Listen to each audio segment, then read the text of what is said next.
Welcome back. Okay, before we even begin, brand new announcement. In the last video, which was the first video, the welcome video, I mentioned that I didn't even have a name yet for this channel. And lo and behold, this morning during my meditation, I got the download. Now, you may or may not like it, but I love it. And the name is True You with Kara Sue. Now, first, a little backdrop on this. So, my name is Kara Sue, and as you can imagine, because Sue rhymes with you, I would get all kinds of people trying to be a poet, like, I love you, Kara Sue, I miss you, Kara Sue, right? One time I was living in France, and when I was in college, I did study abroad, and I went to Italy as just like a weekend layover with some of my friends. And these Italian men, let me tell you, okay, oh, tiramisu, carasu, like that, that. It was a whole thing. And because of it, I wouldn't even say, like, if I signed off on an email, I wouldn't say thank you, comma, Karasu, because I'm like, the person is going to read this and be like, thank you, Karasu. So I would always just say thanks or thank you, KSS, or something else, right? It was just so annoying to me. But I am leaning into it because I am Kara Sue and I am being my truest, most authentic self in this channel, in this video, in all of the ways that I am being, in all of the spaces that I occupy. That is my goal. That is my purpose. That is my mission, along with helping you to do the same. So, hence the name True You with Kara Sue. Okay, now that that's settled, I want to get into the topic today, which I'm not quite sure what I'm going to title the video, but I think it will be something along the lines of your most powerful weapon, or your greatest gift, or your secret advantage, or something like that. You'll see, obviously, you know what it is right now, but this idea that you have a weapon, you have a gift, you have a tool, my friends, that is, first of all, it is so highly overlooked that when I tell you, you're going to be like, huh? What do you mean?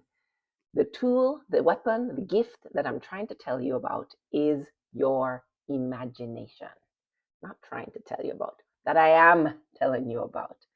Don't like that word try. I'm trying to get it out of my, I'm getting it out of my vocabulary, and I'll talk about that in another video. But your imagination is the most wonderful gift I think our Creator gave us, because it can help us to get from where we are to where we want to be. So, first, let's just break it down. I went online and I looked up the actual definition of this word, imagination. It says, the act or power of forming a mental image of something not present to the senses or never before wholly perceived in reality, which means it is something that only exists up here for you, right? No one else can see it. No one else can touch it. You can't see it with your eyes or touch it or feel it. You just sense it in your, what we call your mind's eye, in your mind sight, right? Through the eyes of your mind.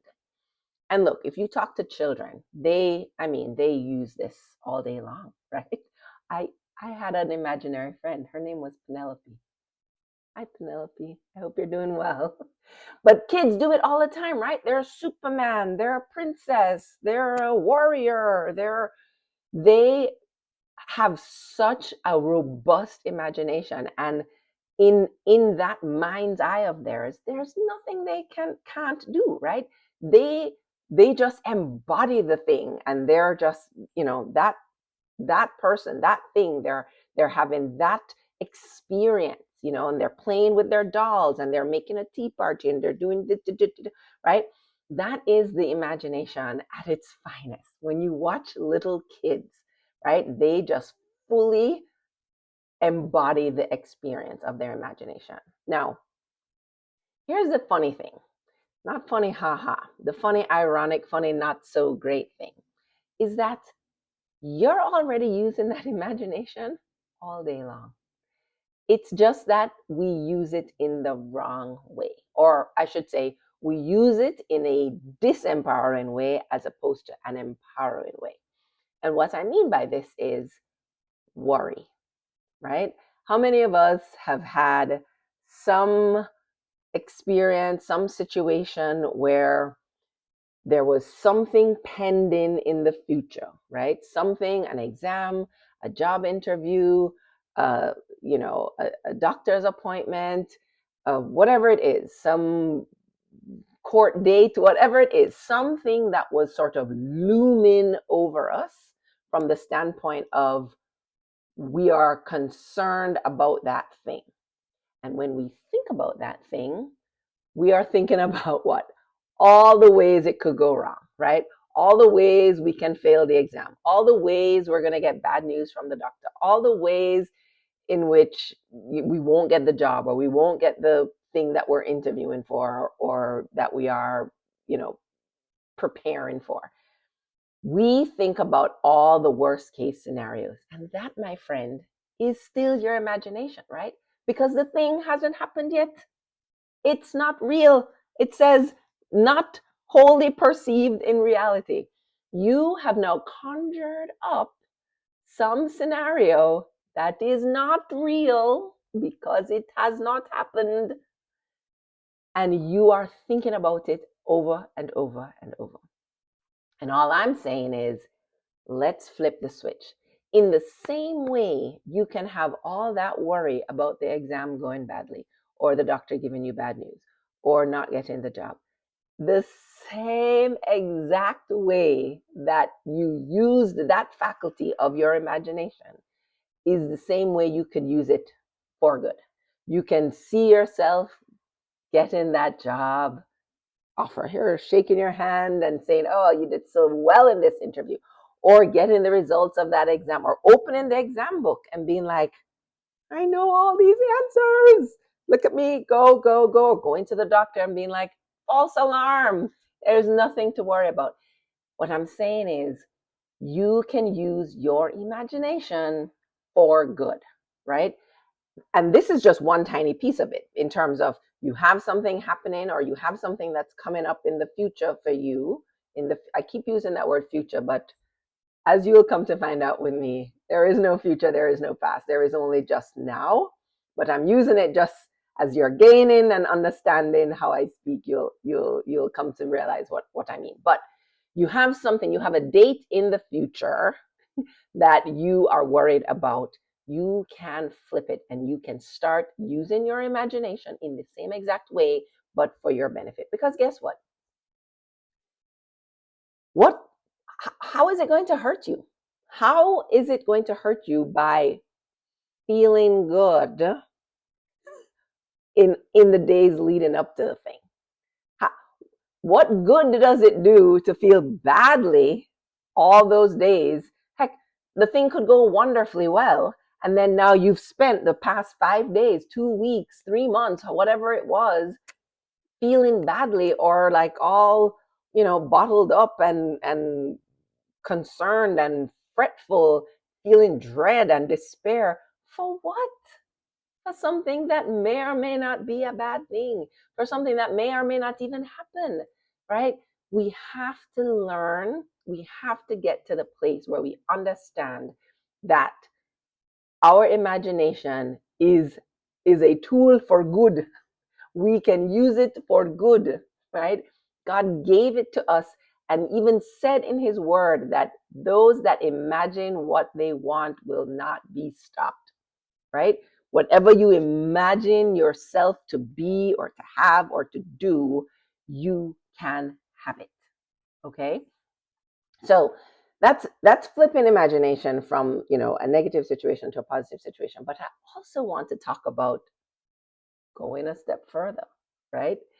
So in the past, in the previous situation, what I talked about was if you had something coming up that you were concerned about, how you can use your imagination to flip it. But you can also just use your imagination for fun. What is it that you dream of doing? What is it that you dream of becoming? What is it that you dream of having, experiencing, sharing with friends or family, or exploring or creating, right? Your imagination is there to help you with that. It is there for you to paint the picture in your mind's eye of the thing that you want. You're the only one that exists up there, right? Excuse me. You are the only one that exists in your imagination. So you can make it whatever you want it to be. I mean, when you really think about this, you can live in lands far, far away. You can live in homes that are decorated the most exquisite fashion. You can have experiences dining out or traveling or sailing or going to plays or whatever. Like the sky's the limit. The sky isn't even the limit, right? You can dream up whatever it is that you want. It is there for you.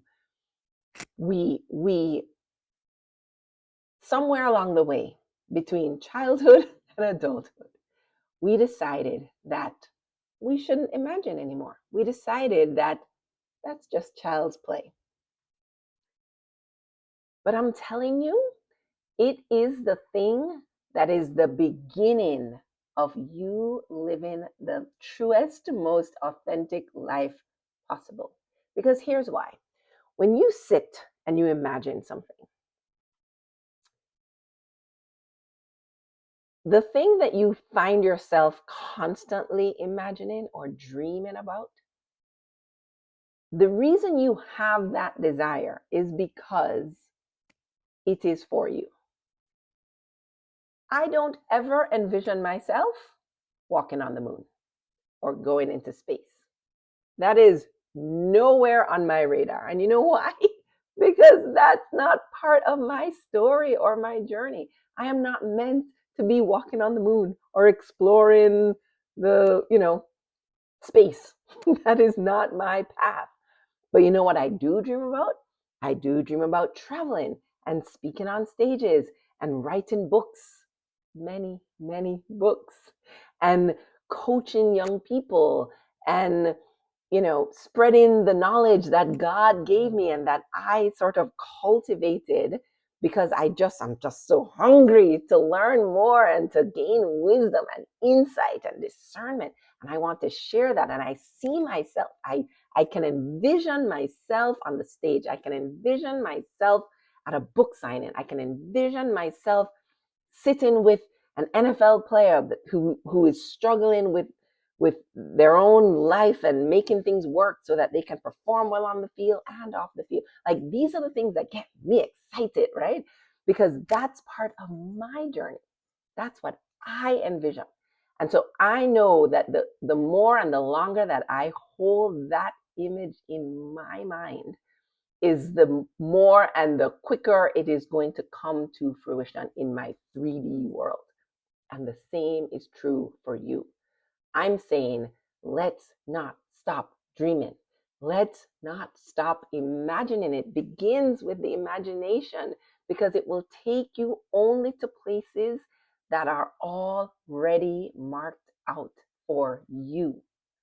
And so, wherever you are watching this, whenever you are watching this, just know that that imagination, that place, the things that are there for you, you just need to take the time to do it. You just need to be intentional. You just need to say, I'm going to imagine what my life could be. I'm going to imagine what my life already is. And guess when is the best time for you to do this? Actually, there's two really great times. But the time I love to do it the most is as I am falling asleep. there is something, and I'll probably get into this in another video, but there is something about that time right between being fully awake and being fully asleep, that drifting off to sleep time, when you can use your conscious mind to impress upon your unconscious mind, your subconscious mind, right? Because your day to day, your conscious going about doing things, you can look at this in the research, it's only 5% of your mind, right? The other 95% of your mind is your subconscious. It's what regulates your body and your temperature and the digestion and all these things, but it's also what causes you to do things, habitually. I don't know if you've ever like driven home one day from work and then you get home and you're like, how did I even get here? It's because your subconscious was the one in charge, because it had done it so many times before. You could actually drift off and think about something else while you're still driving, right? So what I'm saying is, right before you go to sleep, you can give your subconscious mind all of these beautiful images of what you want in your life. Many people use this the wrong way, meaning they drift off to sleep worrying, fretting, concerned, dread, twisting and turning about the thing that they are worried about, that they are, hoping won't happen, but they're thinking about it all day long in the worst possible way. And all that is doing is telling your subconscious mind, this is what I want, because I keep thinking about it and I want you to know that I can see it as clear as day, and this is what I want. Go about finding this and bringing this into my reality. No, that is the worst time. If you get nothing else from this video, all I will say is, don't think about worst case scenarios as you are falling asleep. That is a precious time that you can use to fully imprint on your subconscious the things that you do want in your life, the things that you are imagining, the things that you are dreaming up, the things that make you come alive when you think about it. So when you go to sleep tonight's the first time you can try it. If it's night already now, just whisper to yourself, what could I dream up that would just bring me such joy, that would just make me feel so fulfilled, that would even if it's just something small, something tiny. Maybe you don't know yet what you want to be doing. Think about the things that you're worried about and flip it. Start there. Think about what is the best situation, that with the best outcome that could happen from this situation. Lean into your imagination and use it for good. All right. That is my message for you today on True You with Cara Sue. I hope you got a little something and are ready to be the truest you can possibly be. Until next time.